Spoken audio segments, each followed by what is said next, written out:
Call to order the board meeting of commissioners for Public Hospital District Number 4, King County. It is our regular meeting and it is 6:36. Shall we do a flag salute? I pledge allegiance to the flag of the United States of America and to the republic for which it stands, one nation, under God, indivisible, with liberty and justice for all.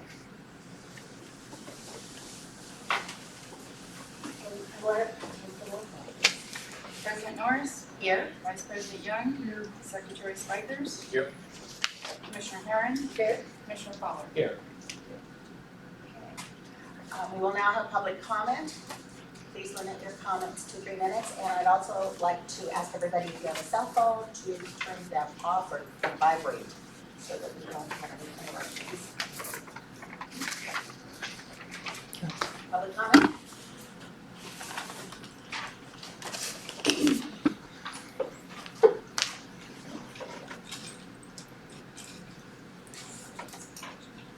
Hi.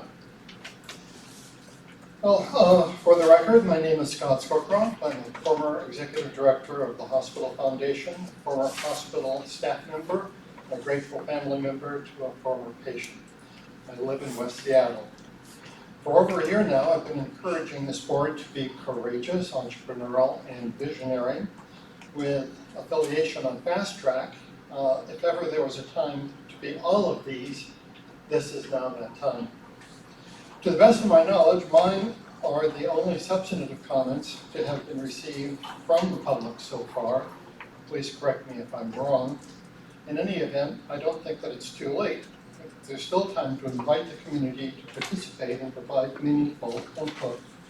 I therefore challenge the board to put meat on the bones of your often stated desire to receive comments that involve the community.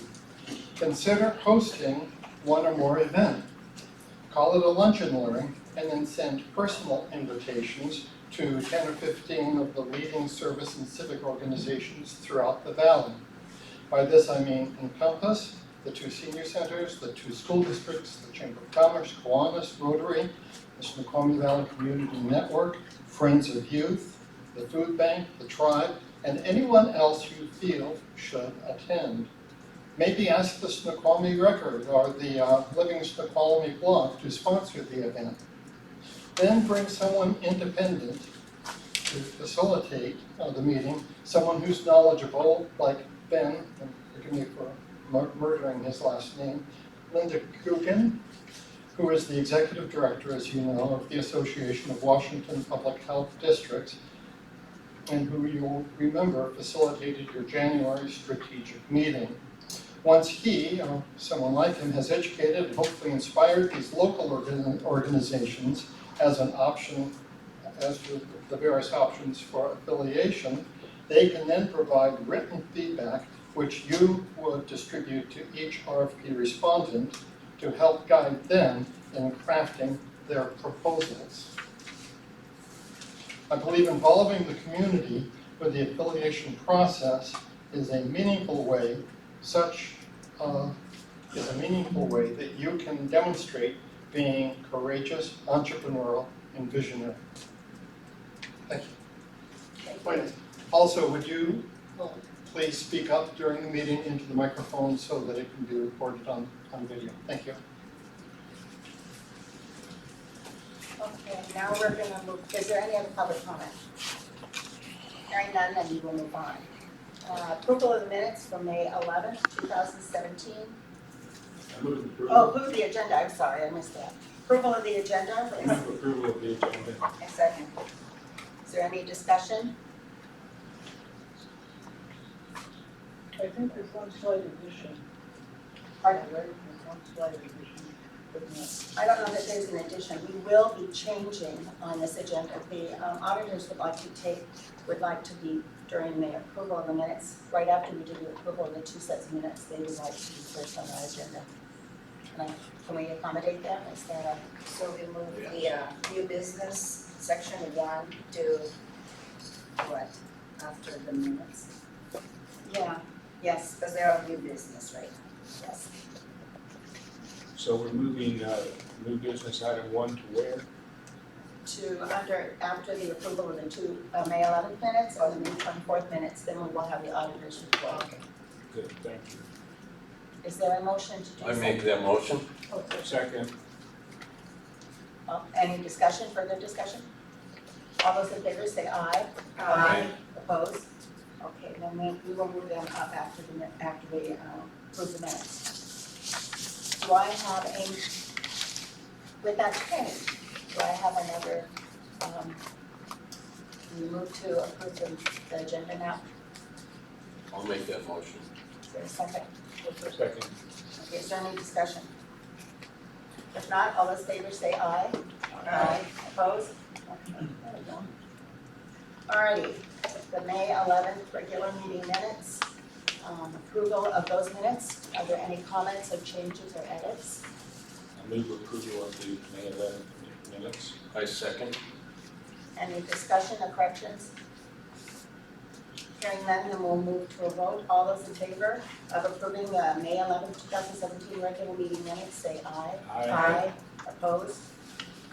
Great. Okay, next is May 24th, 2017. It is our work study. Are there any edits or changes to those minutes?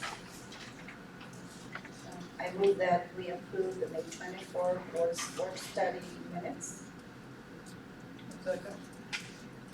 Any changes or discussion? Hearing none. All those in favor of approving May 24th, 2017 work study minutes, say aye. Aye. Opposed?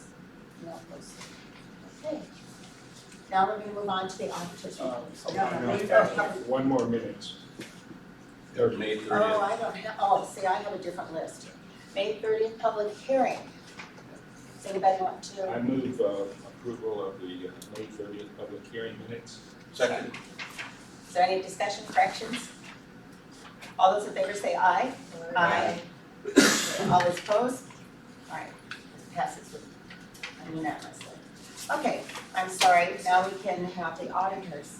I had a different set of minutes here, a different set of draft agenda. So you're up. You want me to introduce? Yes? I'd like to introduce three members of the State Auditor's Office who are here to present the results of our recent state audit. Wendy Choi, Audit Manager, Lorraine Nita, Assistant Audit Manager, and Marlon Deppin, the lead auditor on the Could audit. you spell those last names or state them again very clearly? Sure. Wendy Choi, Oh, okay, Wendy Choi, I got that. Lorraine Nita, How do you and spell Nita? Nitta, And then the third? Marlon Deppin, D-E-P-P-E. Thank you. Okay, go ahead, guys. All right, thank you. I'm Wendy Choi, Audit Manager for Team North King County, which is the team that the district is assigned to.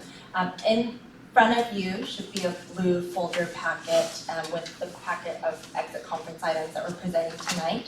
And on the left-hand side is the exit conference agenda, which is going to be the outline that I will be going off of, Marlon and myself. And then on the right-hand side, we'll go in the order of documents and reports that we'll be discussing. With that said, on the exit conference agenda, which is that loose sheet on the left-hand side, our contact information is there, as well as my business card is in each of your portfolios. So we wanted to just take a moment first to just extend our appreciation to the district staff, especially we work closely with Steve Daniel, CFO, who is also our audit liaison during the course of the audit, as well as James Baldolf as the controller and Carolyn Marks as the assistant controller, as well as all the other district staff that we had worked with throughout the course of this audit. We are a responsibility and a workload in addition to the regular operations of the district, so we really appreciate everyone's timely responses to our requests and cooperation.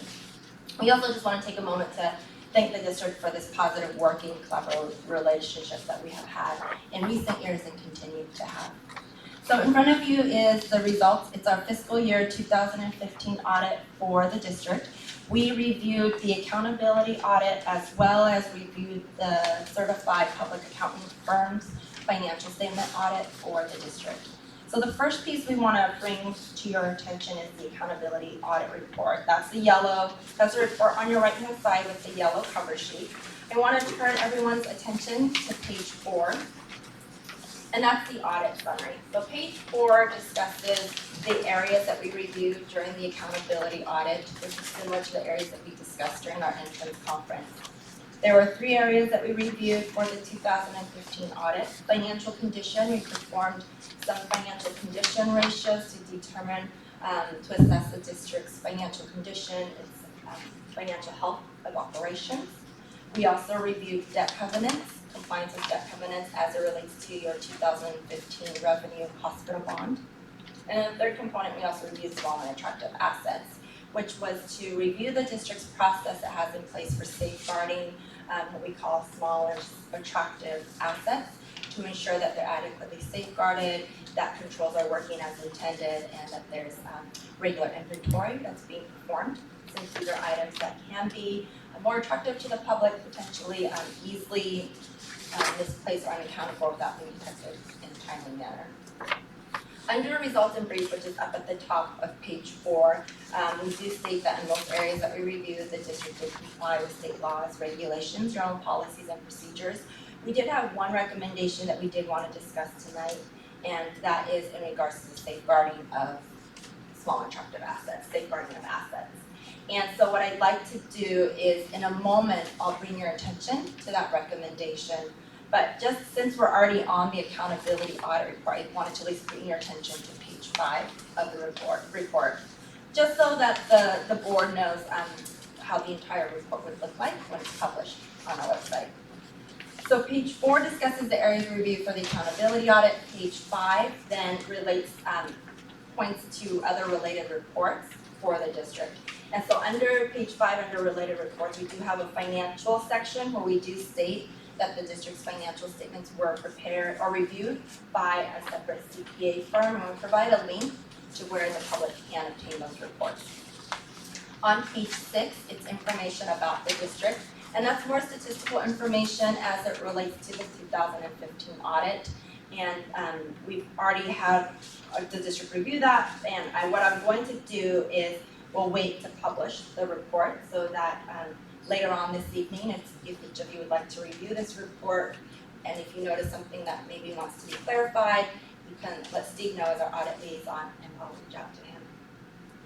And then just page 7 is information more about the state auditor's office. And then the other piece that I want to bring to your attention in your blue packet then is on the right-hand side, we do have a management letter as it relates to small and attractive assets. So this is the recommendation that I mentioned earlier when we were looking at the accountability audit report. During the audit, we reviewed the district's process it has in place to track safeguarding of assets and determined that there are some recommendations that we want to bring to your attention to further strengthen your control. So in regards to small and attractive assets, we did note that the district doesn't have a written policy in place as far as how certain assets should be tracked, monitored, properly followed up on to ensure that any assets the district does purchase that is attractive is adequately followed up on periodically and accounted for at any point in time.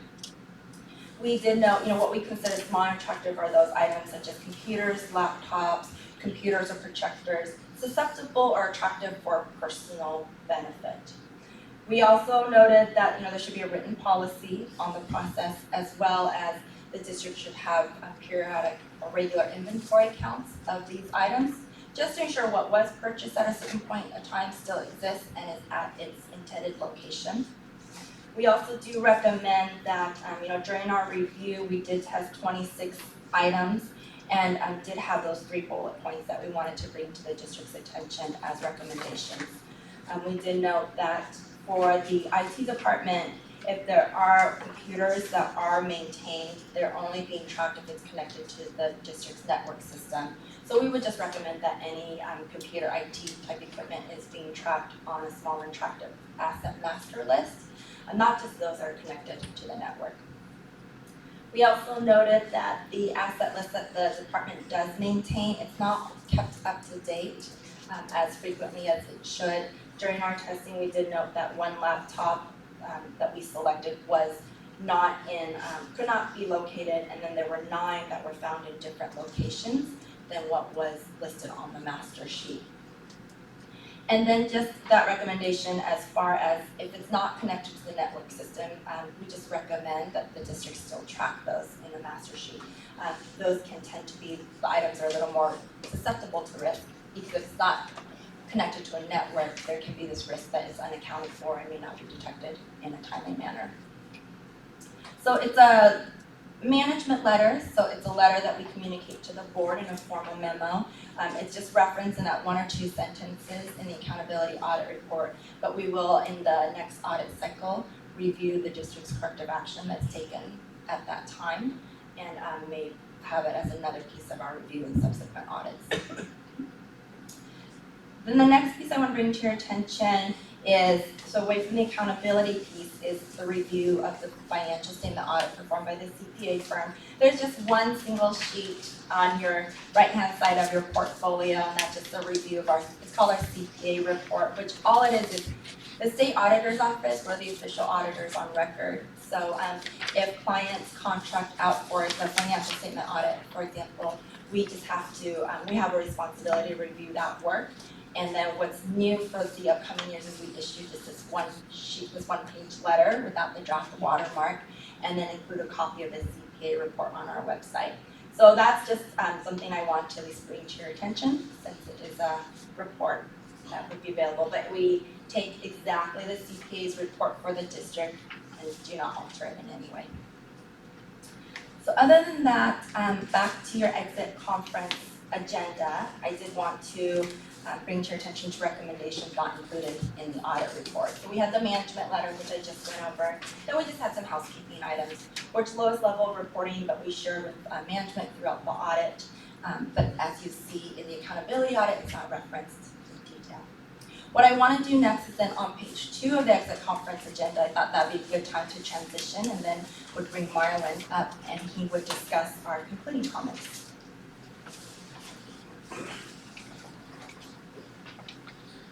So the report publications, the accountability report, the LO, and the CPA review will be published on our website. It will also be distributed via email in a PDF format. And we also offer subscription services that will allow you to get them regularly if you would like, and it has a link to sign up for that.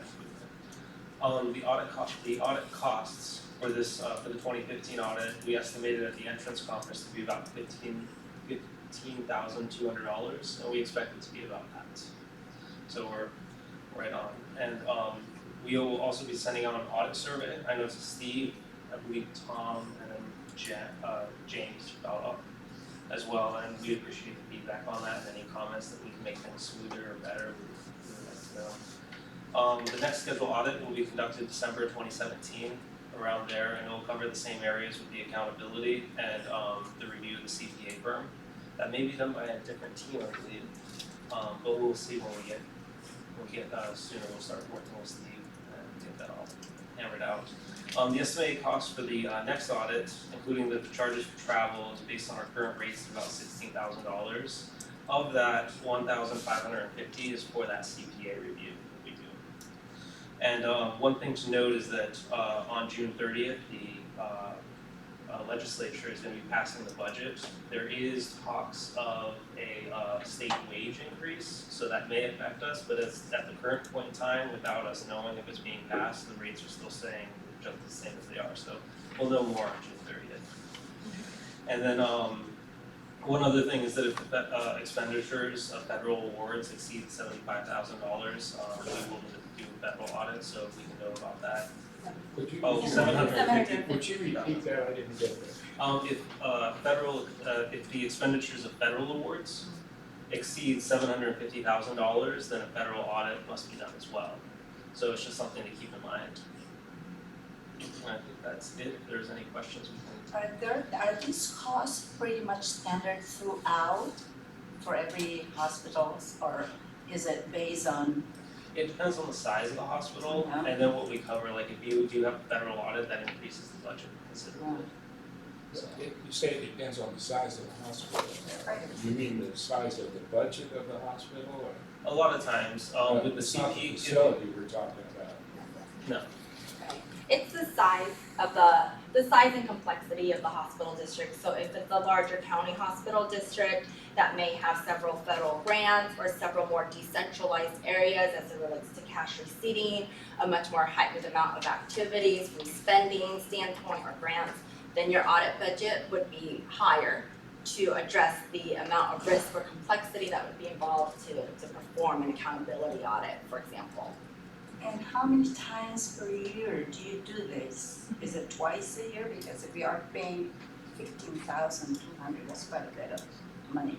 The district's on an annual audit. It's just a matter of the timing of when we come in and then complete the audit. So for the district, many of our clients are on an annual audit basis. So at least once a year, we'll be coming in and performing the regularly scheduled audit.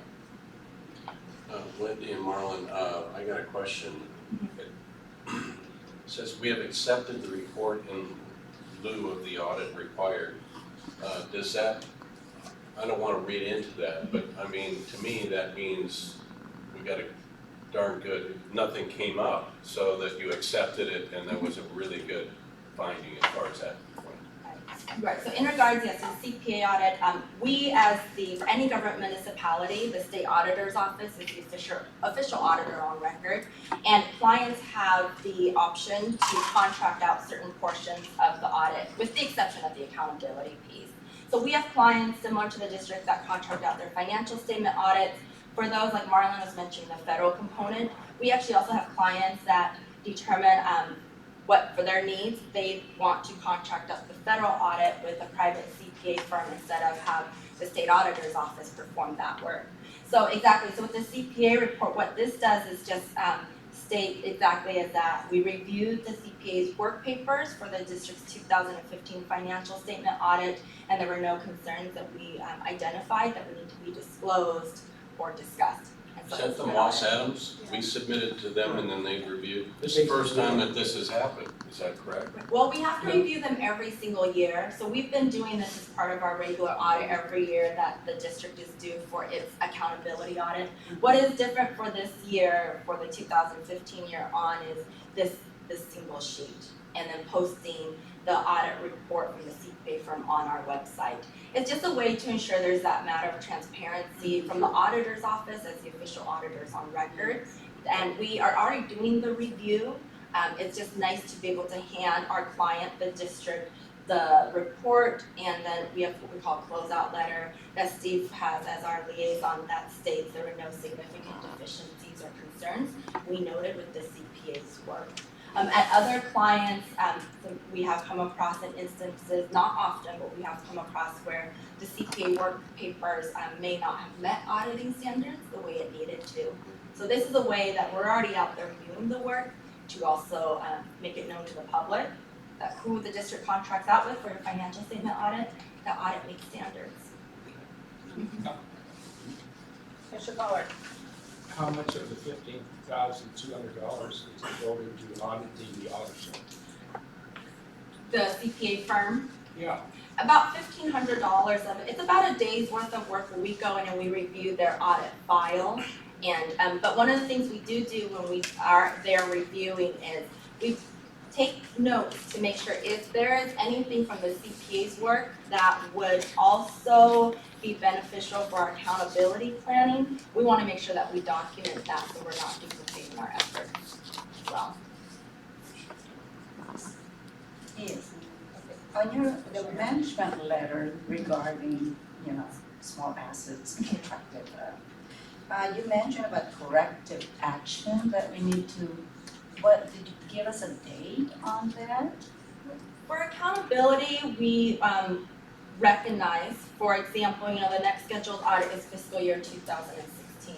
So when we come out at the end of 2017 to perform this 2016 audit, we would look at any corrective action, any steps that the district has taken to date, and keep that in mind when we're reviewing for results. We're not expecting to only look at 2016 assets because we're not communicating these formally until today in June of 2017.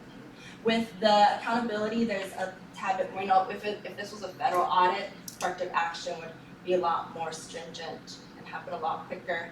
For accountability, we would come in and keep in mind perspective-wise, when we officially notify or communicated the results, which is today, and keep that in mind as far as how much corrective action we would expect to see between now and the end of the year.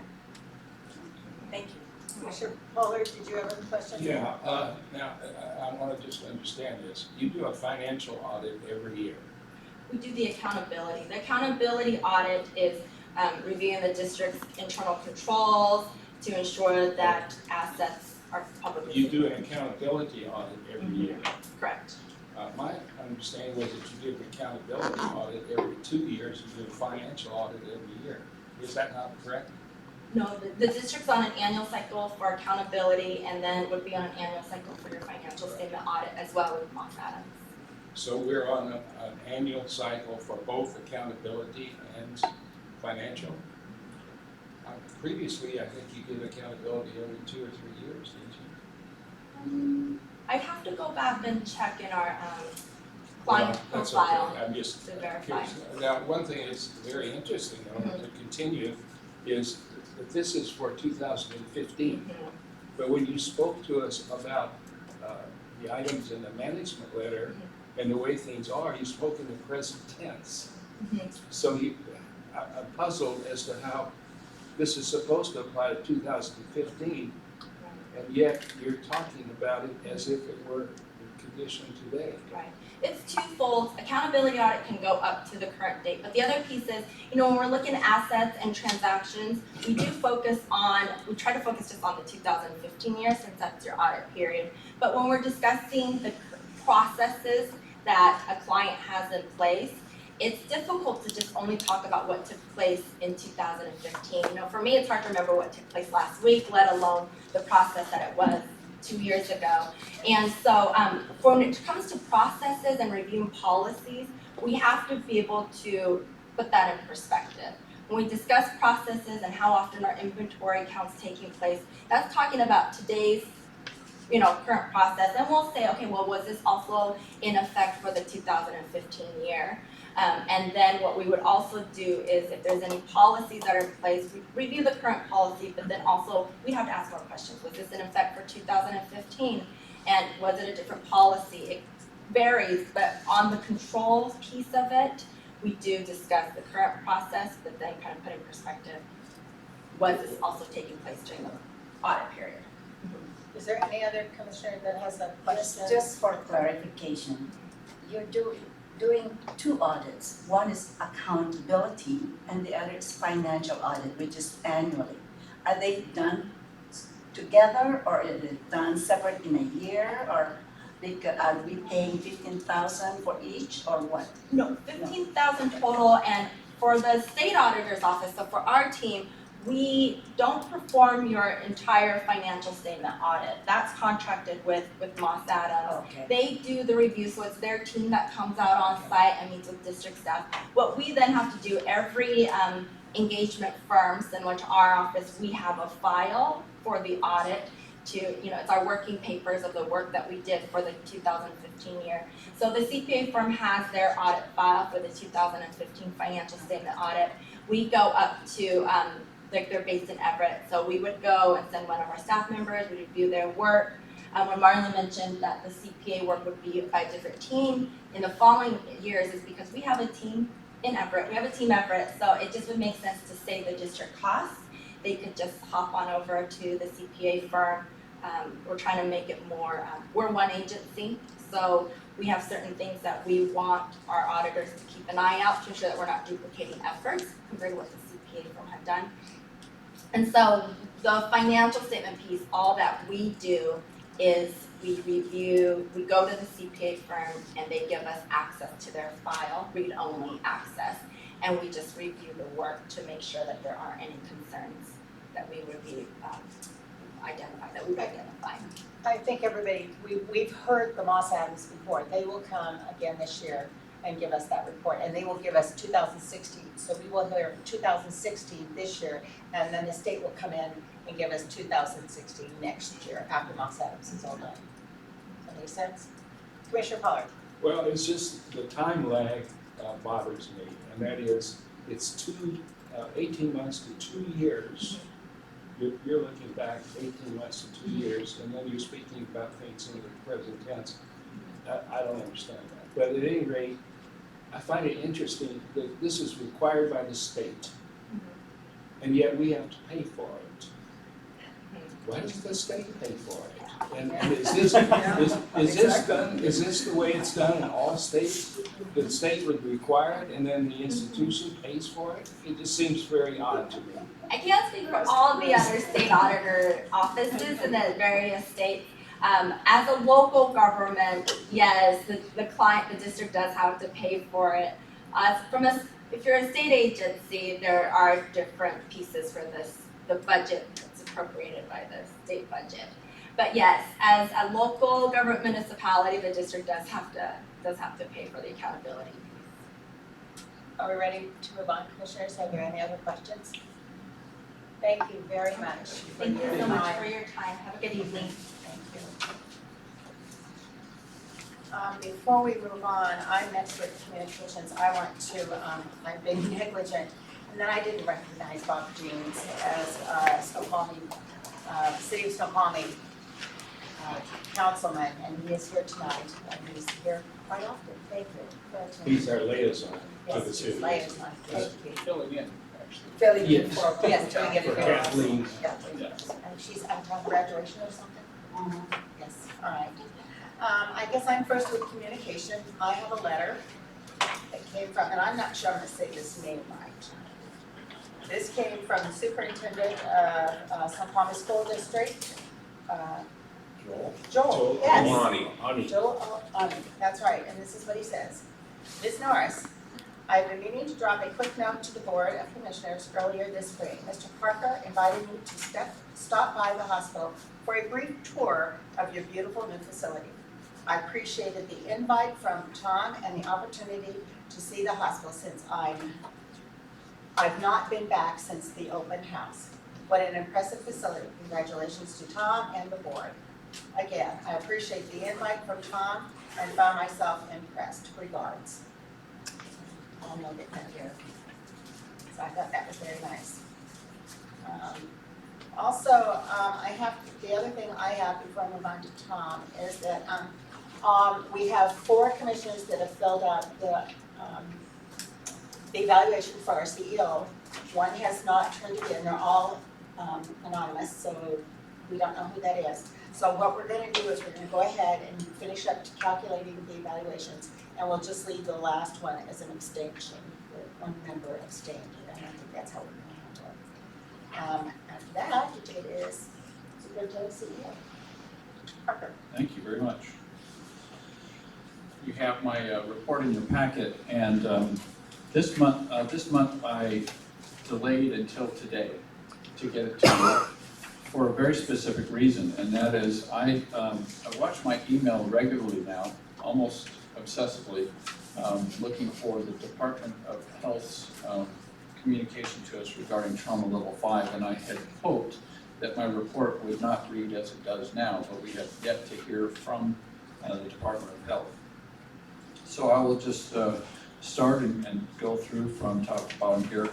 First is affiliation strategy. Work continues tonight with a focus on our request for proposal. It now reflects information gleaned from individual meetings with each of the commissioners and the public hearing that was held on May 30th. We'll preview on our finances. The financial report tonight will show that April there was a net loss of $183,000, and our unrestricted cash balance at month end was $7.5 million, an increase of $455,000.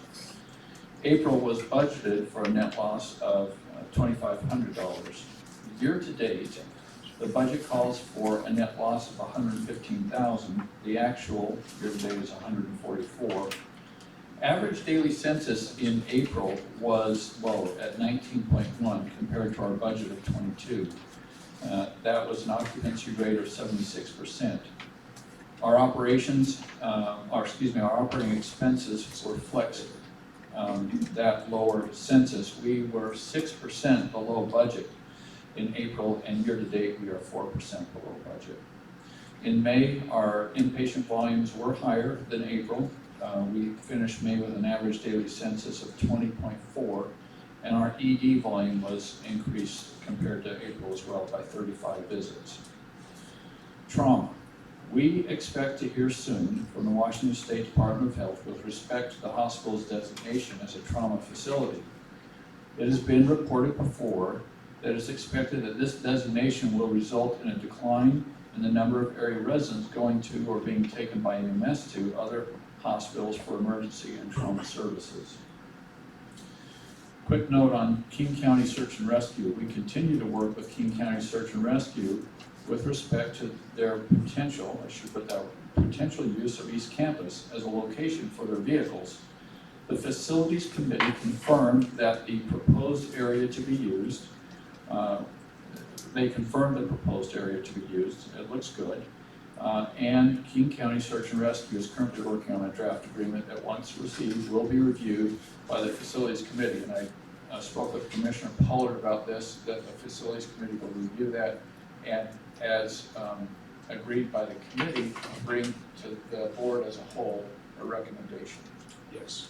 We're meeting on the 30th of June, and we'll plan to bring that to the board following month. Thank you, Commissioner Paul.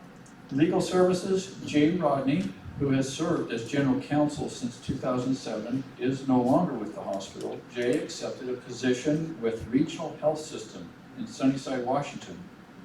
On a temporary basis, I've asked Skip Hauser, who you know, of Pope, Hauser, and Barnes to provide us legal counsel until a long-term decision is made. Steve, Daniel, and I have been working through an RFP process and reviewing the proposals for outsourced general counsel services. We have determined that our legal services requirements are such that we can economically obtain legal services from an outside firm while maintaining a high quality of service. Steve and I will make a recommendation to the board based on information we have received in proposals and our experience with the interim services from Pope, Hauser, and Barnes. In other words, more to come on that. I wanted to take note of a couple of new hires in the organization. We have starting on July 10th, a new director of our clinics. Her name is Annie Parker. Coming out of a rich field of candidates, we're very excited to have her join our organization. She has up until now been employed by Valley Medical Center. We also have a new provider. Jillian Rippey is a doctor of nursing practice, and she will start in August at the Snoqualmie Ridge Medical Clinic. Finally, as you see in the report, a couple of dates. First of all, there will be no work study for the organization in June. Rather, during that week, the commissioners and I will be attending the annual WISHA and AWPHD Rural Hospital Leadership Conference. And then a couple of notes. Flag Day is coming up, June 14th, and don't forget Father's Day on the 18th. Now, not in your report, I would like to mention one other date, and that is at the next regular board meeting, I will be here in audio only. I will be on the phone. My plans just didn't allow me to be in person, but I do intend to be on the phone for that meeting. Could adjustment of the date make it possible for you to? We've looked at those dates, and I am out of town all that week. Are you seeing the twins? Literally? No. Oh. I'm seeing a lot of V-twin Harleys.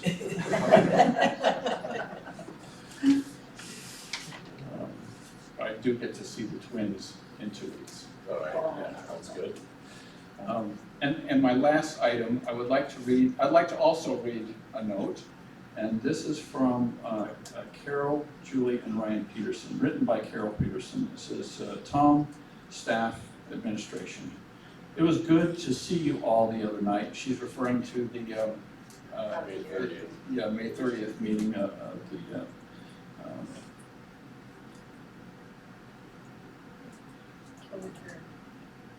I'll move on. It was good to see you all the other night. However, I will miss Thursday meeting June 8th. Thanks so much for the gift from the hospital. We made a donation. She says, we have a couple of projects in mind and moving along, we will let you know what the funds to the Charles S. Peterson City Memorial Fund are spent on soon.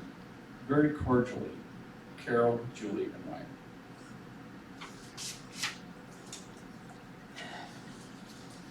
That was the hearing, yeah. Public hearing. That's a point of inquiry. Yes, Commissioner Holland.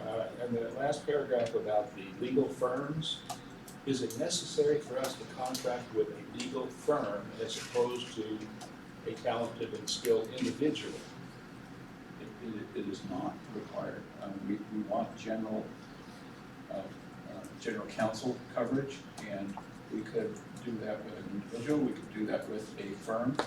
There are pros and cons of both. I'll just, in response to your question, say that the advantage of having a firm is that you have a point person who is able to triage a lot of the requests, hopefully handle most of them, and then make recommendations for specialized counsel as the project requires. But you're looking at both possibilities. We are. That's very good.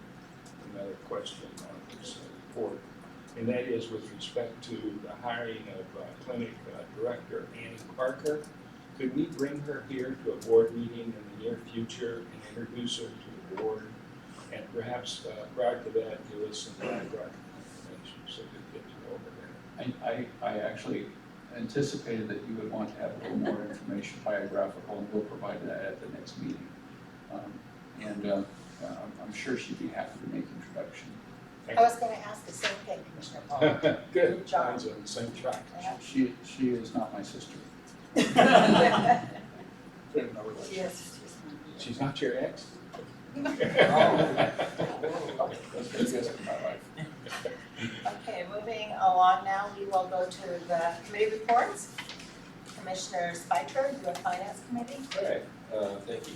Well, I know we're doing the affiliation process, but we're still working hard, looking at finances, and I commend Steve and Jim for the stellar work they did in getting that audit to a one-pager, which is, I think, the first time.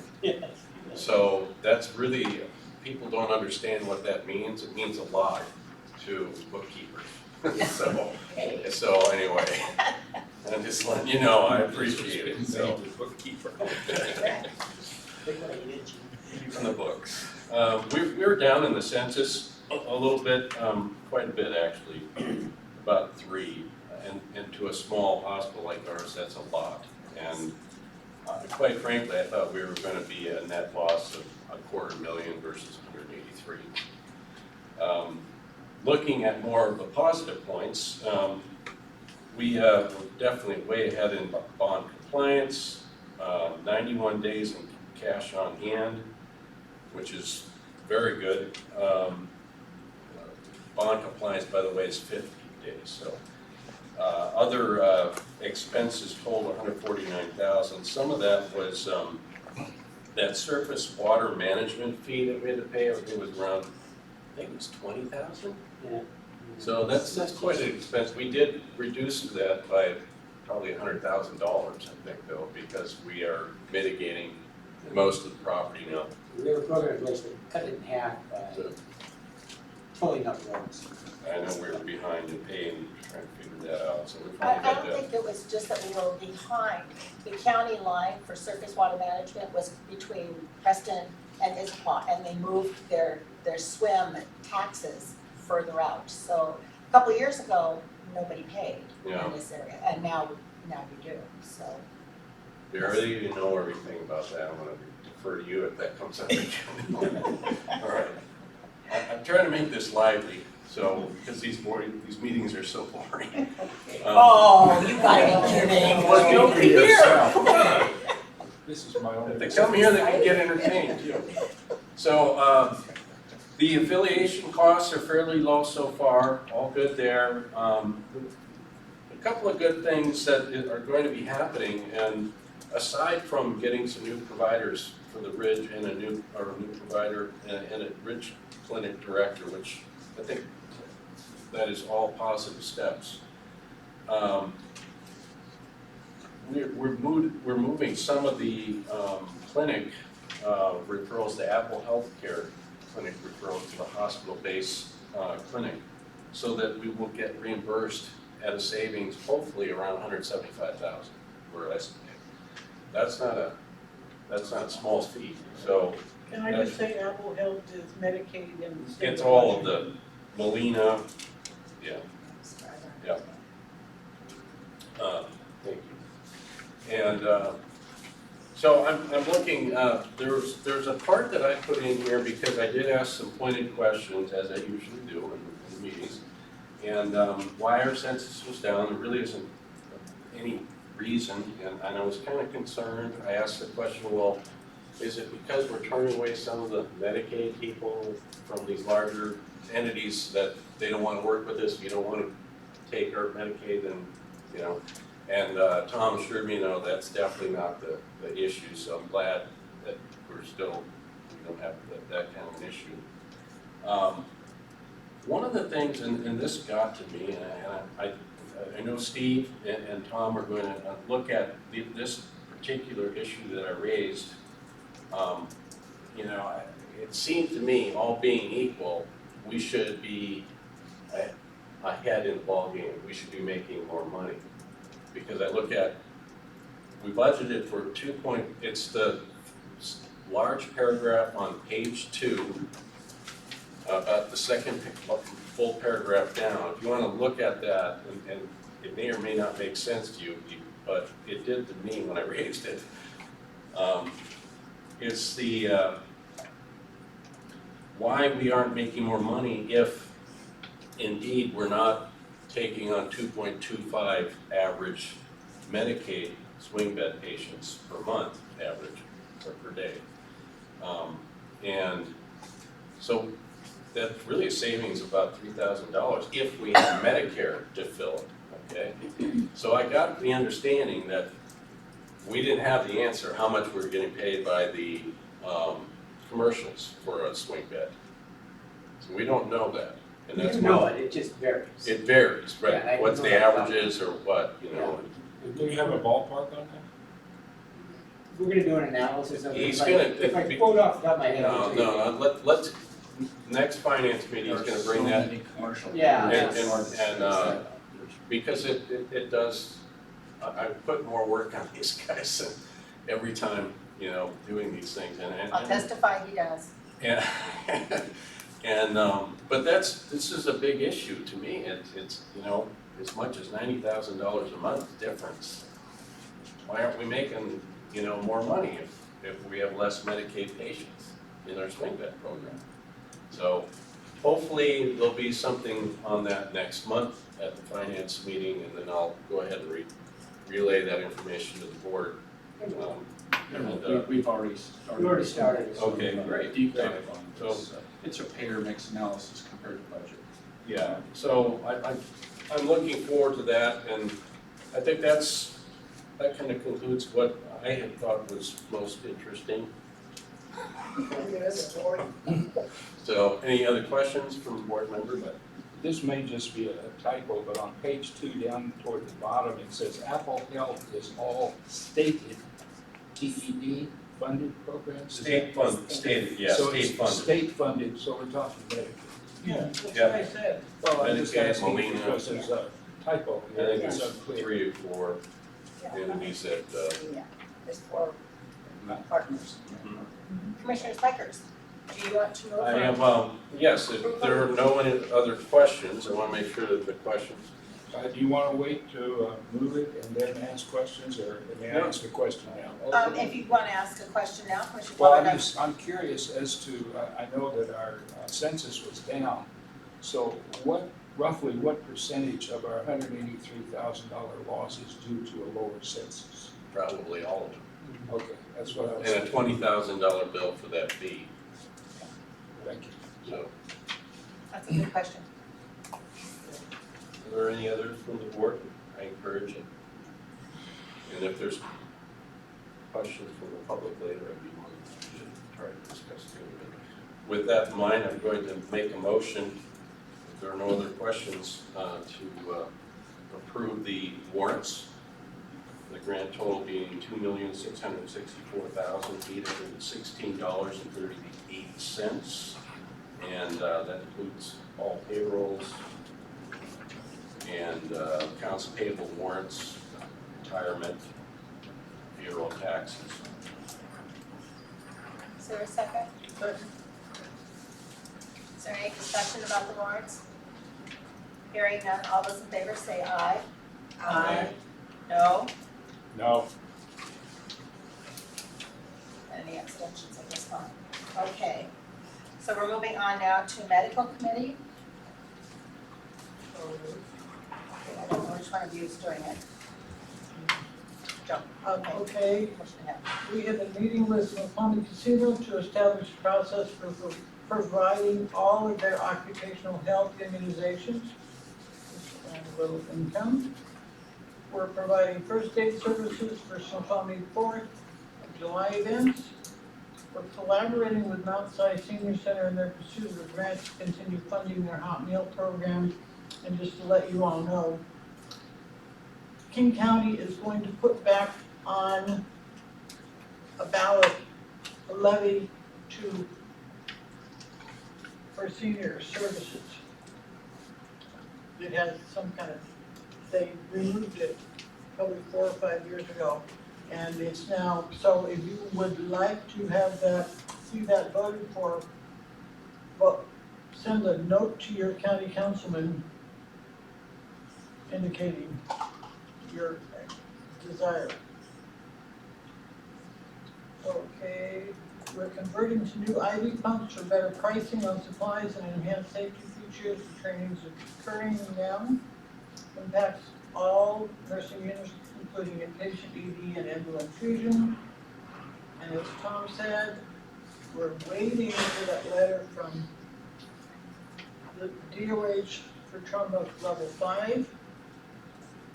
Another thing that's going to save some money, I think, is the new hemosafe has been installed to go live later this month. It's an ATM for blood transfusions.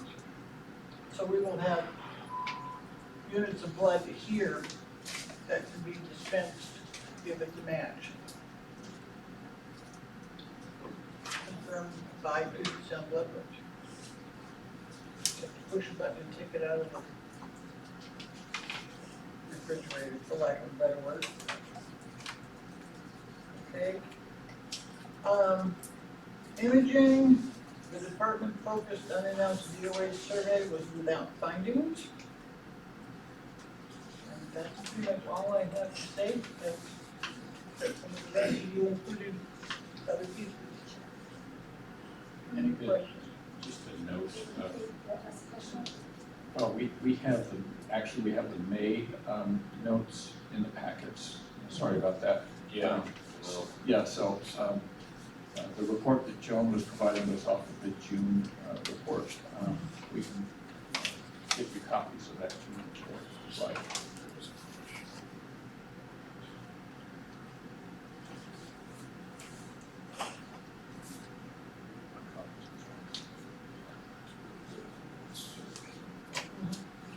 Okay, do we have any questions? Commissioner Polly? Yeah, I did have printed out that the latest appropriate version, so I don't need a copy, but as I recall, I don't have it here, but as I recall, there's going to be mandatory flu shots for all staff. Right. What happens if an objection is raised on religious grounds? And they feel that they will not take the flu shot? Does that mean termination, or what do we do? Any refusal to have take a flu shot would result in termination. And interestingly, and I'll let Dr. Wickup jump in here, but we're actually a little late to the game on this compared to other hospitals. But Dr. Wickup, could you speak to? Could I ask a question first, and that is, what about MMR and or other shots that we should be requiring? Again, I'll defer to our Chief Medical Officer. So there's a collection of immunizations that are necessary in order to perform in certain roles. And so those, like the MMR, there are certain roles that is a requirement for the position, so no one would ever start their job without getting their MMR if they're in one of those roles. So the mandatory issue that we're discussing now is just about the flu vaccination. So up until now, flu immunization has been optional, highly encouraged. A plan is optional; they must have the immunization or mask. But as Tom was saying, we are late to the game in that almost all other facilities have gone ahead and moved to mandatory. So we've been watching and learning from them. So most of our processes are already established. We have used Johns Hopkins as our primary source of guidance because, again, one of reputation, well established.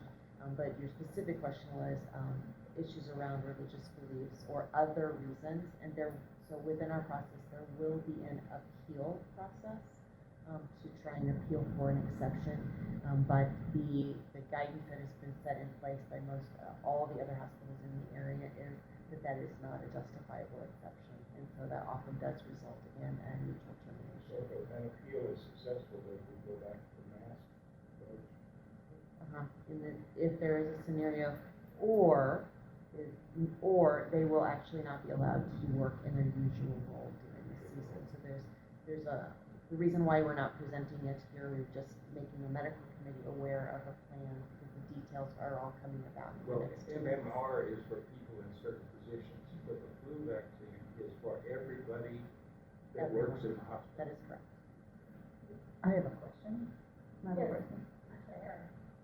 Going back into the termination issue, do we have because if there is a case, I don't think there is a case right now that relates to religious beliefs. If there is an issue, do we have a policy in place before they come on board, before they are hired, that this is a requirement, and then they need to sign it so that it is clearly understood that it is a requirement? For all of our HR mandatory processes, there is a policy. So they are very aware. For everything. They're aware they have to have BCLS. They're aware they've got to do training every year. I think we just That is all part of our standard. So we can internal cover, process. make sure that you're all covered. Okay, thank you. I would like to move that we accept the physician credentialing, which we discussed in great detail at our meeting. Point of order. Don't we have to first approve the minutes of the medical committee? Well, I think this is part of the minutes. It's part of it, isn't it? Well, I thought it was separate. Okay. We don't approve minutes. Well, we approved the finance committee. No, that's That's Oh, the that was warrants. the action step. Yeah, and this is where we are now, action. I quit. Stand correct. Thank you. your second. I second. Is there any discussion? Hearing none, can we move forward? Do you need the names first? Well, I can read them. Do you want us to do it at large, just do Do it at them all? large, yeah. That's right for us to do. That was sick of time. Okay, then just present them all at once. All those in favor say aye. Aye. Opposed? Passes unanimously. Facilities Committee, Commissioner Pollard. Thank you, Madam President. We have what's called a Firewise drill. Scott Malhavoc, who's a real champion, facilities manager, that reported that on April 29th, an emergency planning session for wildfire threats was held with Lake Alice community members and local fire protection agencies. The goal was to discuss evacuation planning and go through tabletop exercise that focused on 3 stages of action by the various groups. Participants were Fall City Fire, Snoqualmie Fire, Sheriff's Office, Natural Resources, Echo Glen, and the hospital. So that was an excellent exercise. Now, we have a page of notes here and reports. I'm going to try to cut it short because we have very important agenda items coming up. Let's just Pollard, if everybody has read it, and I don't know if they have, just pick out a couple that you think are really important for us. Well, I'll tell you, if you'll pick up from the back table, the minutes of the facilities committee, what's really interesting are the photos that are attached. One of which is this wonderful sign that we now have out here at 99. Tom, why don't you say something about that, because you worked that up, and that was a marvelous achievement. It's only taken us 2 years to get this kind of a sign. And I'm not blaming you, because you were even here all that time. Well, I was. You No, were- I was here, but. You were on the facilities committee, Well, it's okay. And I have to tell you, I had my husband look at it and asked him if that height was right, and he said yes. Good. Well, that's great, it's beautiful. Go Yeah, ahead, but it please, is. Well- folks, pick up a copy of this on the back table, so we don't have to. I'll just quickly express my gratitude to the Public Works Department in the city, who really just took the mock-up that we had provided them and ran with it. Did a slight modification on it, but they did a terrific job of putting that sign together the way we had hoped, which provides, actually there are two aspects to that sign. One is we just really wanted another touch point for the public about where the hospital is, but second to that is a public safety issue in that, as you know, coming down the Parkway, there is, just before you get to 99th, there's that little piece of asphalt that you can turn off into that leads right to a retaining pond. And we've set cones out there to prevent people from turning there, but part of the problem was there was an H sign right near that with an arrow, and so having this H sign right at the corner with the arrow, and our facilities, I asked the city if we could take the arrow off the other sign, and they said, yes, go ahead and do that. So we're going to take the other arrow off, and hopefully this will help. Yeah, we didn't lose too many people that turned early here. But it was, you know. And another thing that's really excellent on the sign area is we got rid of that huge sign that says truck weigh station. It was so distracting for our people that wanted to turn into the hospital. Dan Marcenko at the city and his staff have been great. Maybe we need to send a letter from our board president thanking the city for all of these things that we're doing lately. He's had I've emailed him a thank you that I asked him to send on to his team. Yeah, now we're trying to move along, but another interesting thing is, another picture is the tree that snapped and back here fell over. It's really quite an interesting photo, so take a look at that. The other thing, and by the way, if you have any questions, you've had an opportunity to read the report. If you have any questions, we'll certainly address those. But regarding community uses of hospital meeting rooms, we've got about a dozen organizations that use our facility here for meetings, once a week, twice a week, or even more often.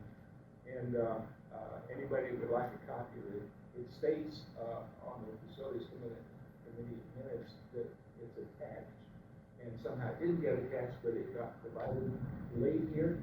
And I'll give you copies if anybody would like to have them of who is meeting here. But this is part of what the director of the Washington State Department of Health suggested at a conference, and that is make your hospital a community gathering place. And that's exactly what we're trying to do. So with that, Madam President, in the interest of moving along, I'll end the report.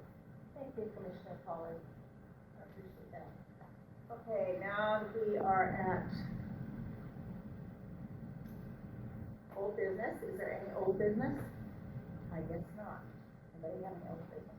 All right, new business. New business is the 2015 accountability audit. We already had that. So now we're at public comment again. So is there anybody that has any additional public comment? That's coming next. So now we have the affiliation, new business, action item, affiliation. Sarah, are you here? I am here.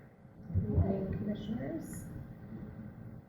I'm Sarah Cave from Sarah Cave Consulting. My partner on this project, Steve Hebner of Hebner Advisory, not be here this evening.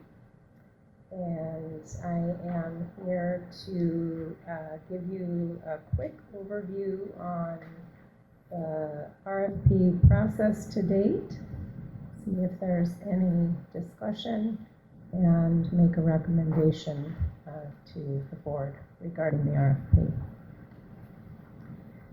So as I believe everyone is aware, Steve and I were engaged back in February to work with you all to move through a process of identifying an affiliation partner. And that included development of a request for proposal,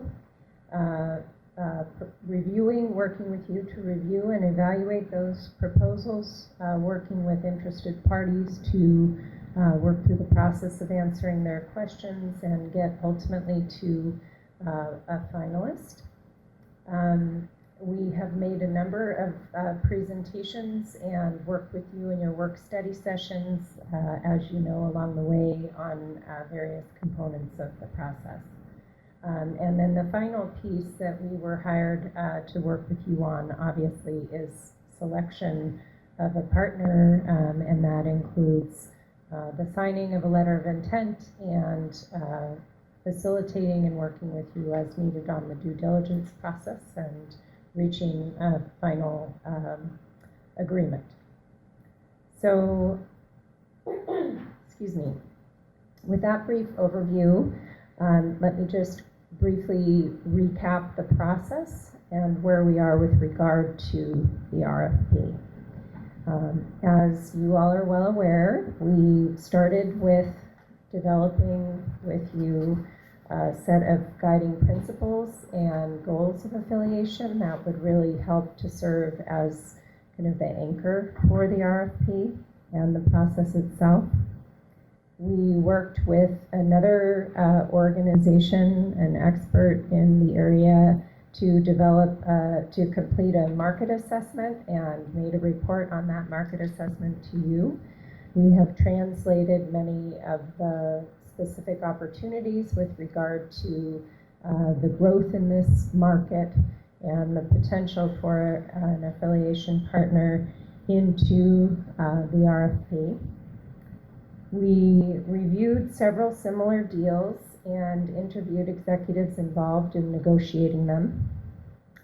We identified various transaction provisions from those deals and worked with you all to prioritize them at a prior session. And we reviewed several RFPs from similar types of transactions and ultimately pulled all of that together into a draft outline that we have reviewed with you at a couple of work study sessions, and then an actual draft RFP, along with a list of RFP recipients. We had an iterative process in terms of reviewing the RFP, and we worked with outside legal counsel, a very experienced attorney by the name of Ann Redmond with Perkins Coie, and her colleagues there quickly got on board with us and worked very efficiently through the process of reviewing our initial draft, helping us to identify some areas of improvement, a few gaps, and incorporating the appropriate legal provisions. We held individual meetings with each of the commissioners to walk through the RFP and ask for your input, much of which has been incorporated in the draft that we emailed to you last week. Finally, we did one final review with outside legal counsel after incorporating your input, and then that is the draft that was distributed to you. So that is where we are in the process. Those are the kinds of very detailed steps that we've proceeded along to get where we are today. And your consultants, Steve Hebner and I, recommend to the board approval of the RFP and that you proceed with distribution of that RFP to interested parties. Just a question, and that is, are you prepared even tonight to accept substantive suggestions and changes? Or would that have to go into the formal process of making a motion and then discussing it and making amendments and all of that? I just wondered whether you're open to some minor suggestions tonight. May I ask clarification, Commissioner Well, Pollard? Are you talking about some grammatical or? No, it's enough to be called substantive. I can give you an example if you would like. Why don't you do that for the board? Okay, on my page 9, I think this is the latest version. What was stated was a designated point of contact / persons of the organization would be involved in the affiliation or partnership. I guess I'm concerned that M&A in the business world means merger and acquisition, generally. And I know with regards to hospitals, we talk about affiliation a lot. But I would like to open the door a little wider than just mentioning affiliation or partnership, although partnership can cover just about anything. What I was going to suggest was, let us have a point of contact who would be involved in the affiliation, acquisition, merger, joint venture, joint operating agreement, or other partnership, to kind of more open the door to various approaches to partnership.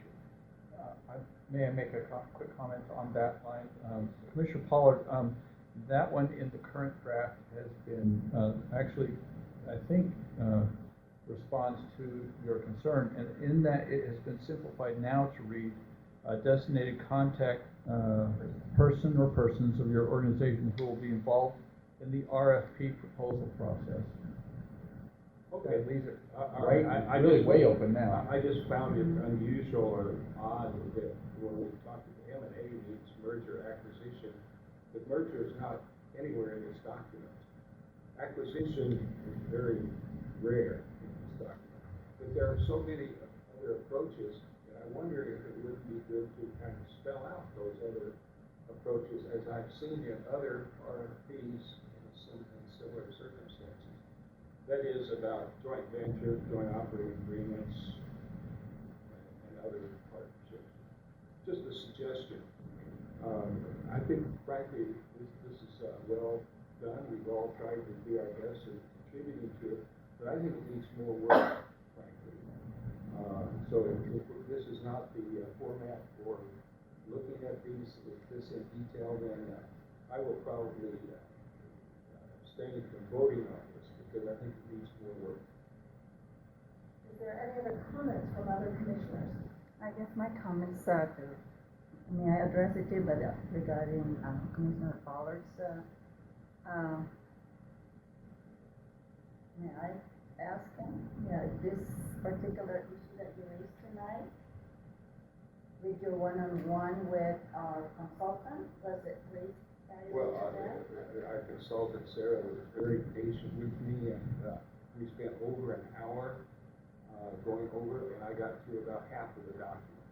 And so I feel that something has been lost where the board has not been able to deal with this in a work session with the final draft.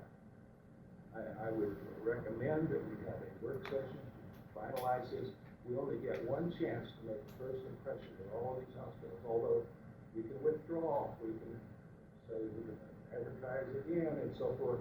We only really get one chance to make that first impression, and it has to be right the first time. I think it would be a good investment to have a work session, call on short order to discuss it. Now, I need to ask David, Commissioner Spikers and Commissioner Young, both of you have been able to speak. Do you have any comments? I do. I think it's well written. I contributed. I think everybody did. I think it's a pretty good draft. And it looks almost final to me. There was just one little item I thought we could really advertise a market here is the other parcel. We have 8 acres here that is buildable for an additional medical office building, my understanding. That's not mentioned at all in here, is it? It is mentioned. It is. Yeah, it is, because I. So I was looking at the 8 acres, I'm looking at the 20 acres, but I don't see. In the mention of the 8 acres, there's a comment about it being, that there being space for additional services. With additional specialists? I think there was a provision. It was to the west of the hospital. Well, the 8 acre one is at the top of page 2.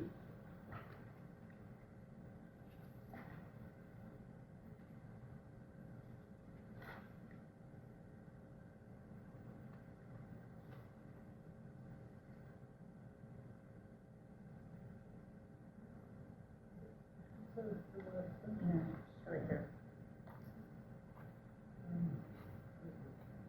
Well, that's the 8 acres we That's said what on it's the hospital. Services. Services. We have, the East Campus is in here, pardon me, I'm just peeking for where we put it. Do I have a motion from the board, to? Here it is. It's in, on page 1 under modern facility. It's the last sentence. The district owns an additional 20-acre East Campus property. Development on this property is limited to its R5 rural zoning until the county allows the property to be annexed into the city of Snoqualmie. The city has been working in conjunction with the district to this end. Okay, That's the 20 acre parcel, right? But not the 8 acre parcel that allows us to put a medical office building on this campus here. Right That's out a good here. add. So Okay. I would like to have, if you could say, which allows services and an additional building, medical office building perhaps, or something like that. I found it. I would suggest to the board that we have public comment, and then we can go through this Page 2, right before the, right in the middle of the page, I apologize, but right before the section begins critical access, there is the sentence, expansion of the building footprint for the accommodation of surgical services and medical office space was also considered with, and I think you should say with current build out, with the current build out, Got it. to be located on the west side of the hospital campus. I knew there was something about the west side. Yeah, that makes a little more sense. So. Yeah, it's right there. I guess what I was gonna suggest is that we have public comment, and then if you want to discuss this further, we can kind of take turns and discuss a little more. Well, yeah, as soon as, do you want it now, or can we have public comment first? You may talk. Well, I was just gonna say, Hasn't had a moment to talk, so we're gonna let her talk, and then we'll just put it on hold till after public comment. I think what people have said is good, but I've got to commend, this is an absolutely good form with appropriate things included.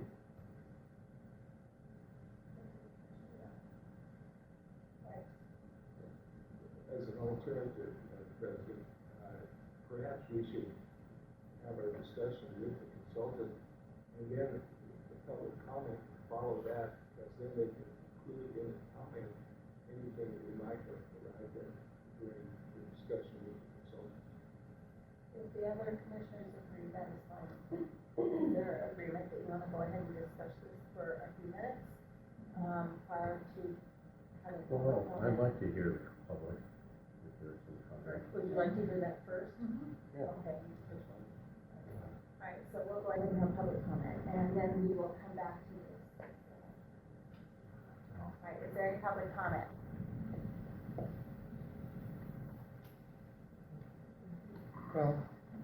Hi. I guess my comments will be brief. I think that the RFP is very well put together, professional, and may need tweaking. That would be fine. On the one hand, I don't feel like I want to come in and be prescriptive. I don't live in the valley. I do feel that the public in the valley could contribute more if they were somehow to be better informed and more engaged. And I just have fallen in love with the burden model that allowed for a great administration of a hospital, plus freeing up millions of dollars. I don't know how much it would be for the Snoqualmie Valley, but if it's taxes and lease, it would be over $3 million a year that would be available for the encompasses of this world and the other civic and health organizations. I haven't seen much energy around that particular idea, and I think that it would be a valuable option to make sure it has a fair hearing for the RFP process. Thank you. Thank you. Are there other public comments? Really short. Public comment? 3 minutes. First is, You state your name and. I'm sorry, I am Wait, Sandy wait. Johnson. I live in the district, so I'm here as a member of the public. I also happen to be a member of a law firm that represents you guys on other matters. But I'm here just as a member of the public, so the affiliation is of great interest to me. The first thing I want to say is, in the RFP process, affiliation is viewed as a real big umbrella term, at least in healthcare affiliations. So using it in an RFP should not limit you, and Sarah, correct me if I'm wrong, but it should not limit you in the types of proposals that you get back from people. A merger is a type of affiliation, an acquisition is, a partnership is. So all of the different forms can be subsumed in there, but you can word it any way you want. The second thing is, Commissioner Spikers, I think you hit a really good point there, that all of this space that's right around the hospital will be very attractive to anybody who's looking at you as a target to work with. Because as we know, in healthcare, the name of the game now is outpatient services. So whatever capacity you have to add additional outpatient services, whether it's a medical office building or whatever you might work out with your partners, would be a good idea. So I think that's a great addition. Thank you. Thank you very much. I want to remind commissioners that we can't require people to give their name and law, so that they can sign in. Just so Point of we order, can- Madam Yes. Chairman, under state law, if they're going to speak, then they need to give their name and address. I could get through the citation. I believe that has changed. The law says you cannot ask them for their name and address to attend the meeting, but if they're going to speak, they need to identify themselves. And if you'll notice, whenever we met somebody from the Snoqualmie. Well, that's what I thought it used to be, but I thought that had changed, but we'll verify that. Verify that. Yes. We have we'll do that. Skip Hauser, but he's exactly what I was going to talk about. Thanks. All right, that's- I would like my address just in case? Commissioner Young. Well, I just want to commend you because you were the first person that said district tonight. And we are a district, not just Snoqualmie. Okay, is there any other public comment? Hearing none, we will move on. Okay, so action item. Is there a motion to move forward with some discussion, or maybe a friendly amendment, or to just accept this RFP? What would you like to do? I make a motion to discuss further any friendly additions, and the one I had specifically, I have a certain I'd like to have, so I make a motion for discussion. Is there a second? Is this what you would make a motion for discussion? I'm not familiar with that. Well, it's either that or we move on, and we move on to vote on it.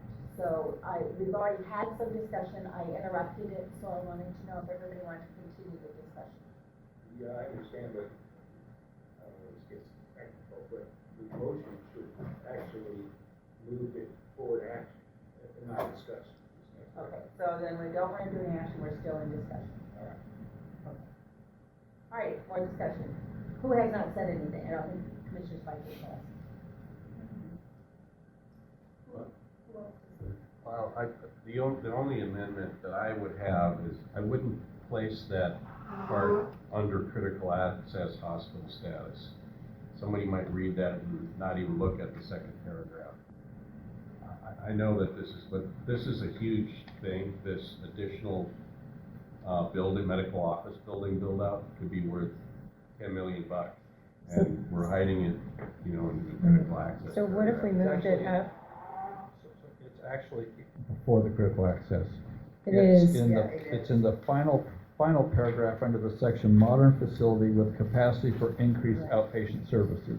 So Tom, one of the things that I did Go ahead. when I made note of your adding the word current before build out was the possibility of moving that sentence up to the paragraph that starts page 2. I agree, and I was The gonna mention acres. the same thing, get it higher in that section. Yeah, I think Yep. so.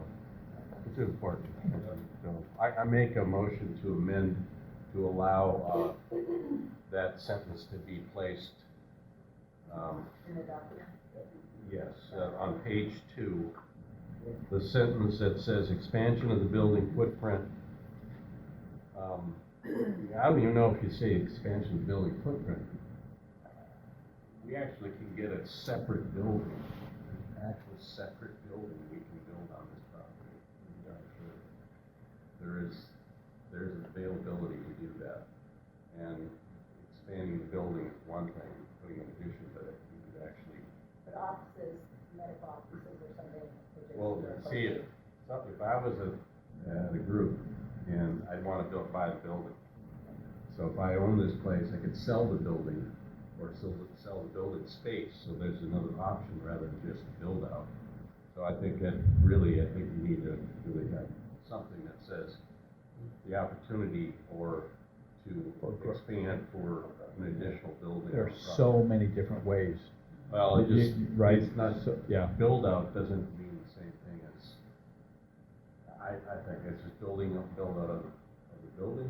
Even just if I may, a build out, if it involves medical office space, could be done with a developer who leases part of the land from us, develops that section, but it's totally connected to the facility. Interestingly, Swedish Issaquah was built that way.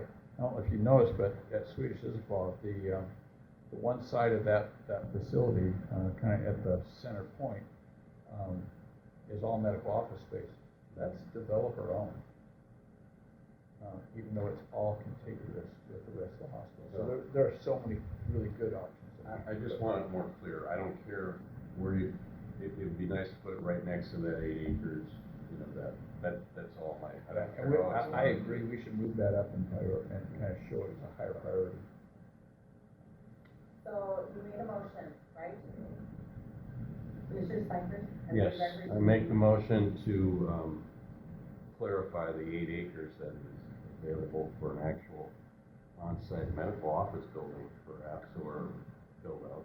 Well, point of order, how Yes. can we, again, I use the word amendment, how can we amend something that's really not on the floor yet as a motion? So are we still in the discussion mode right now? Well, So, and I think that's a good point that Commissioner Spicer made, that we're in the discussion mode rather than amendment. Well, if you're gonna have discussion, my thought is, if you're having a discussion, you discuss one item, then you can either change that then, or do them all together, because then we're gonna be dragging out and getting confused about what we're talking about. If we discuss this one if we want to do an action item, we have to actually amend this. Can you just do it like small group process, which is there any objection to what Mr. Spicer is suggesting? Let it go at that, and that way we don't have to get involved in such formal procedure. Yeah, that's fine with me, the board agrees to it, I don't have a problem with that. I think the amendment is a motion that is being placed for us to vote on. And do you feel like you want to vote on it? And then the discussion follows. Yes. I think the question is, there should be a motion. Well, that's what I asked for. I asked for a motion, and Commissioner Park wanted it to be a little bit looser, where if we all agree that this is a good thing to say, if we. Part of then parliamentary let's discuss. procedure is just to say if there any objection. If there's no objection, we continue the discussion. And that would be part of our final decision. Is there any objection to Commissioner Parker's suggestion? Okay, and I think then we will just put that on the books and make it on. I guess, yeah. We decided to do a different way. Process. Different process. Okay. Are there any other suggestions? Oh, wait. Emma has a. No, I'm sorry. It's okay. Are you sure, Emma? I'm fine. All right. All right, Commissioner Paul. Well, I just like clarification as to whom is this being addressed. It says here contact name What page? on the cover page. I'm talking about the cover letter, okay? First page in the packet that we were doing tonight. It says, and we saw this before, but it hasn't changed. Contact name, address, and phone. Is this going to be the CEO, or is it going to be the president of the board of the hospital? And then it says, dear contact name, but who is that? It's from the list that we had of No, people we're those gonna are see. the addresses, but to whom do we address it specifically? Does it go to the CEO, or does it go to the president of the board? Sure. So what is happening is we have been working with the list that we presented to you, along with a few additions that were suggested in our individual commissioner interviews. And we have been reaching out to those organizations more formally to request, to let them know that we're just about ready to send the RFP out and make sure that we understand who we ought to be addressing the RFP to. The other thing that we're getting clarification on for the health systems is whether or not it's permissible to also send to some of the individual organizations that are part of that system. I'll give you an example. Valley Medical Center is now part of the UW Medicine organization, although they may well have a different level of interest than perhaps others in that system. So that's just an example. There are others on the list. So, but generally speaking, will this be going to the CEO, the board president, or to whom? The CEO is directing us either to send it to them or to send it to usually the senior VP of strategy or chief strategy officer. Strategic planning director is one we've gotten so far. So we're reaching out directly to the CEOs or our formal contact in the C-suite of those organizations and getting that information. So we have a spreadsheet right now so that we'll be all ready to go by early next week. Any more discussion about the document? Just in my research, I found something that I thought was very interesting. You know, when I hear RFP, as I think I mentioned to you, Steve, sometimes it sounds like we're going out to bid for toilet paper. This is a big movement that we once in a lifetime. And I saw what another critical access hospital did when they went out with their proposal. They didn't call it RFP. They called it a partnership proposal. I like that.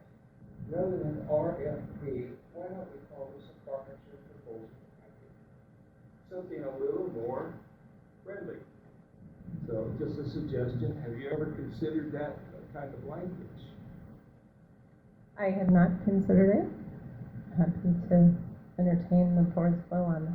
I think with that kind of language, we're already at first base. I just a quick comment. I think that's a good idea, but I think you might limit what people want to do. Then again, they're requesting partnership with us and not. Well, not necessarily, partnership can be all the things that were mentioned. affiliation which can. is merger. Partnership is different. No, those are all partnerships. Affiliation, all those could be called partnerships. That is, we're getting together in a way that we're gonna define. And so it can be anything.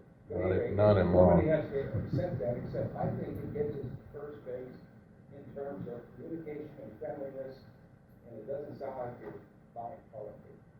I think, I think by using the word partnerships, I agree with Commissioner Spikers, it's very limiting. And if you talk about acquisitions, which mergers and acquisitions, my understanding, they're buying you out. Then you don't become a partner because you're completely being bought out. So we are very limited, and so the affiliation is a more, in my interpretation, more appropriate. And we've been talking about affiliations for how many months now? Years. That it is a very general, and it's an understandable language in the nation. So, everybody can have their own translation, but I think affiliation is more common standard that is, more utilized, and we're not limiting ourselves in that. Thank you. RFP is an understood term by most of the world in terms of what we're doing. It's the recognized template, for lack of a better word. So I'd recommend staying with that. I think the key in the title is affiliation. And the reason I say that is, if you recall, when we worked together early on, we presented to you a spectrum of affiliation options, and the practical reality of your goals and what you're trying to achieve out of this is that there are a number of different types of affiliation along that spectrum that simply will not get very far toward meeting your goals. So I guess my professional, opinion on this would be to probably stick with the affiliation request for proposal. That said, happy to accept the will of the board. I guess if there isn't a motion, are you making a motion, Commissioner Pollard, to be voted on, or are you just? Further discussion, and I think I can wind up my point very clearly. This is from another firm that's in the consulting business, and they laid it out in a very nice grid. As a matter of fact, can I pass this down and you folks take a look at this? And they have affiliations, joint venture, joint operating agreement, merger and acquisition. Very clear columns. And the problem with the word affiliation, as they say here, is the most flexible form of consolidation, though option of a weak versus strong affiliation exists. And it doesn't necessarily get us where we're going to want to go, but at any rate, I guess the problem is there has been a lot in the literature about how affiliation is just a way to avoid talking about M&A in the traditional business sense of mergers and acquisitions. And affiliations are a very weak word, actually. It can encompass anything because it's so weak. But at any rate, I think we need to think about these categories: affiliations, joint ventures, joint operating agreements, mergers and acquisitions, and which of those models will actually help us meet our goal. So that's all I have to offer. I don't want to take up any more time. May I make a comment, President? Thank you very much. I appreciate Commissioner Pollard had sent me this doc. I did get a chance to take a look at that. And in this white paper, there are a number of really interesting points. I won't go into all of them, but it was good. It was a good white paper. One of the things I did notice that they didn't include on here was a lease agreement that we had talked about, which is a management agreement under a long-term lease. But I would agree with others who have said that really today, the term affiliation is used as a large umbrella for everything else. Let me just make one more comment or request of the commissioners, and that is that we've had a couple of suggested changes to the RFP here tonight. We'll go ahead and work on those, and I would ask the commission if they would be willing to approve the RFP tonight with the ability for me to work with the consultants to go through and do one more pass on punctuation, on grammar. Commissioner Pollard and I had a really good meeting yesterday. We had some changes that really fit into that category that I think would be good to put in here, and they're not substantive, but there are some changes that I think would get us to just one more step closer to finalization, and I would be happy to do that work. Is there a motion? I make a motion at this point to vote on, or to allow Tom to do that. And I'd like to vote on this tonight with the one substantive change that we talked about. I would be happy. I do want to get this going as quick as possible. The market is ripe right now for land valuations, and I really think if we don't get going on this, we may lose millions just because the land values might go down next year or something like that. So I really would like to. So is that a motion and you seconded it? Is there any additional discussion? Could you restate the motion? I have a feeling that we had a bunch of. Okay, my motion is succinctly is to allow Tom to finalize the grammatical changes that were mentioned by Commissioner Pollard yesterday, and to allow one substantive change to allow this this one sentence to make sure that it's clear that we have 8 acres at the buildable office building to be presented at, or should be placed at the top near the 8-acre parcel. Madam President, it seems like we're getting the amendments cart before the horse. I think the first thing we need to do is to make a motion to approve the document itself. Then we can amend it as you're suggesting, David, and I would have an amendment also. But I think we need to get a foundation here of making a motion to approve the RFP. I did. Is that correct? Now, you started off by saying, I moved to have Tom make. Yes, I do want to allow that so we can vote on the package tonight. I think that's what David is saying, is that he wants this to be approved right now, and then along with Tom making the adjustments, some of the tweaking that you and he have talked about before. I trust Tom, and I know I trust Sarah to come up with those minor And you changes. do good tweaking. Well, no, but let's for clarity, let's have the motion stated clearly what we're supposed to be voting on. Okay? So might I make a suggestion? To have a motion to approve the RFP, period. And then, David, you would make a friendly amendment, a motion. I make the motion to approve the RFP at this time. There's a second. Second. Is there any discussion? All those in favor say. Wait. Now somebody will want to make a friendly amendment.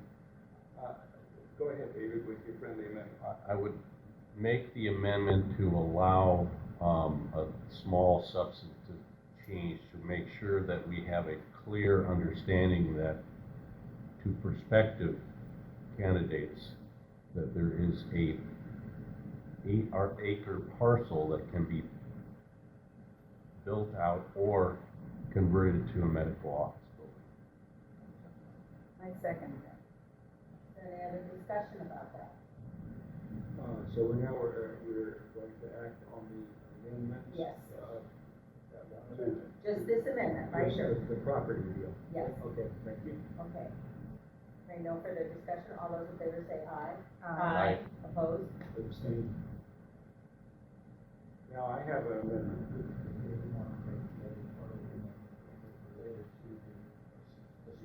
Yeah, let me make that amendment if I may, because I discussed this also with CEO, and that is that, the superintendent will be authorized to make grammatical punctuation and clarify edits in the documents, as long as there's no change in substance, in which case the commissioners will be not back. But these are edits primarily, and we authorize the CEO to do that. Wait a second. Second. Any discussion? All those in favor say aye. Aye. Opposed? So that's the second amendment passes. Could I, again, I really feel out of my role, but I would ask one of the commissioners to make one other amendment, and that is, as we were going through the RFP, Commissioner Pollard noted this, and I felt bad about this, that I didn't catch this before, but there are bios for the exec team, there are no bios for the commissioners, and I would ask that one of the commissioners add that amendment, that we include with the names and brief bios for our commissioners. I move that we add the names and titles and so forth of commissioners, and with, perhaps not including bios, but referring readers to the website, the district website for bios. But all of the RFPs I've seen, there's first the board, then the staff. Here we just have the staff. So I think the intention is clear now, isn't it? We're going to add something about governance, primarily the board, names and titles and so forth. Commissioner Herron, would you like to say something? I second. Any other discussion? All those in favor say aye. Aye. Opposed?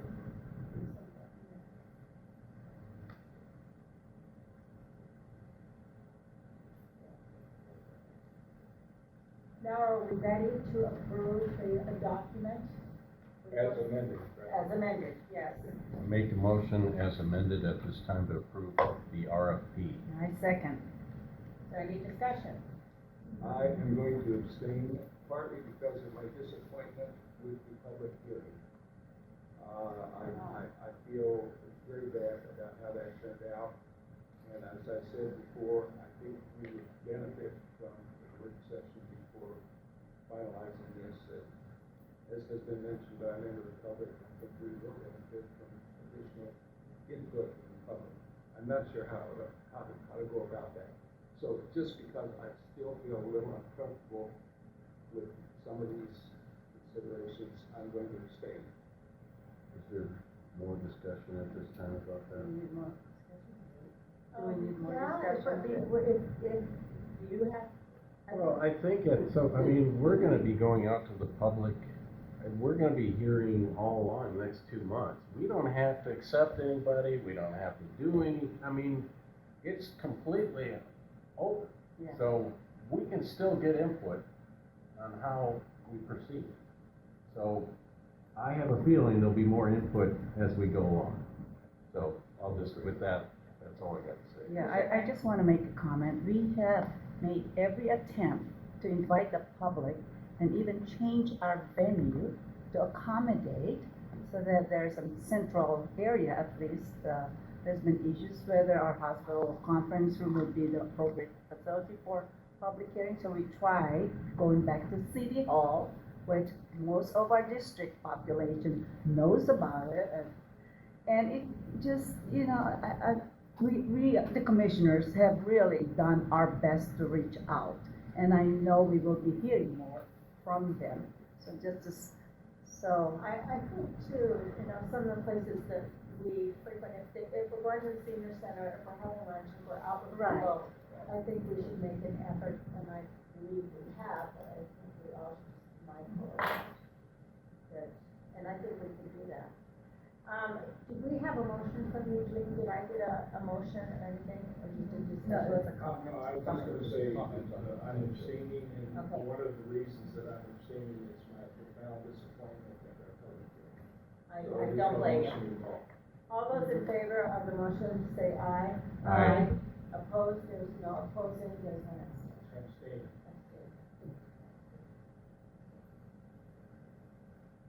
I take it we'll get a final copy of that. Yep, Okay, early next week. all right, and, I had here also approval of criteria for selecting finalists. No, that was Old draft. Okay, address that. all right, okay. Next scheduled meetings, is our next regular meeting will be July 13th, 2017, 6:30, same place. And we have a work study session on July 26th, 2017. It will be at 6 o'clock in the North South Conference Room. We will not be having a work session in June as most of us will be in Chelan at a conference. Do I hear a motion to adjourn? I move we adjourn. Is there any discussion?